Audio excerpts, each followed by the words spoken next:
যে তোমরা কিন্তু এক্স্যাক্টলি জানো না কোশ্চেন কেমন হবে, তোমরা কিন্তু এক্স্যাক্টলি জানো না তোমার পরীক্ষার আগে সিচুয়েশন কেমন হবে, তুমি এক্স্যাক্টলি কোনো কিছুই জানো না যে আলটিমেটলি তুমি চান্স পাবা কিনা।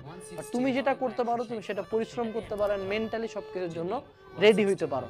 তুমি যদি সবচেয়ে ওয়ার্স্টটার জন্য রেডি হও, যে কোশ্চেন সবচেয়ে টাফ হবে, কোশ্চেন সবচেয়ে আনপ্যাটার্ন হবে, হয়তো বা পরীক্ষার আগে আমি অসুস্থ হতে পারি, but I will still give the best, তখন কিন্তু তুমি মেন্টালি অনেক বেশি রেডি। তো অবসেশন, অবসেশন একটা ওয়ার্ড, সেটার মানে হলো কোনো প্যাশন না, কোনো ট্যালেন্ট না।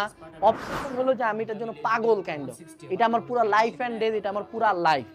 অবসেশন জিনিসটা আমি নিজে এইচএসসি লাইফে ফেস করছি।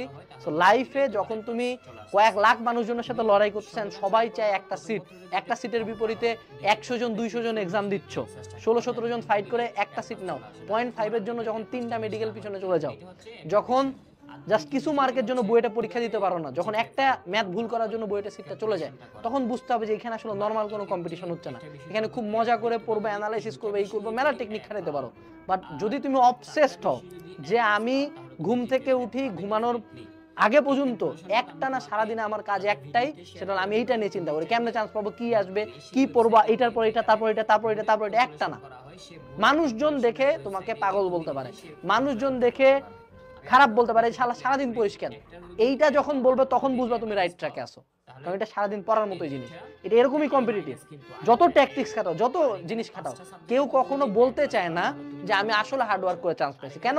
কারণ তুমি যদি দেখাও যে আর আমি তো চিল করছি, পরীক্ষার হঠাৎ করে পরীক্ষা দিতে যেয়ে চান্স পাই গেছি, তখন মনে হয় যে তুমি খুব ট্যালেন্টেড, খুব লাকি, এটা খুব স্যাভেজ লাগে, সবাই এটাই দেখাতে চায়। বাট অ্যাকচুয়াল যদি রিজন বলো কেউ চান্স পায়, কোনো টিচার না, কোনো গাইড না, কোনো বই না, কোনো কোর্স না, সে নিজে কুত্তার মতো পড়ছে, হি ওয়াজ ফাকিং অবসেসড। তো যদি কেউ খারাপ স্টুডেন্ট হয় তার জন্য আরো বেশি এটা বেশি প্রযোজ্য। Become obsessed with your study, become obsessed with your HSC, SSC admission, become fucking obsessed. সবচেয়ে খারাপ সিচুয়েশনটা মাথায় নিয়ে অবসেসড হয়ে যাও। তোমাকে যাতে দেখে মনে হয় যে আল্লাহ এই চ্যানেলটা চান্স না পাইলে কে পাবে, তোমাকে দেখে যাতে তোমার ক্লাসমেটরা ভয় পায় যে এই চ্যানেলটা এত পড়ে আমার কি হবে, বাকিরাও তার মানে এমনি পড়তেছে, তোমার ক্লাসের নাইটমেয়ার হও একটা। অ্যাবনর্মাল যখন মানুষ বলবে তখন বুঝবে রাইট ট্র্যাকে আসো, কারণ চান্স পাওয়ার পরে এদেরই পরবর্তী প্রজন্ম, এদেরই পরের ব্যাচটা তোমার কাছে এসে টিপস নেবে কেমনে চান্স পাইতে হয়। Best of luck.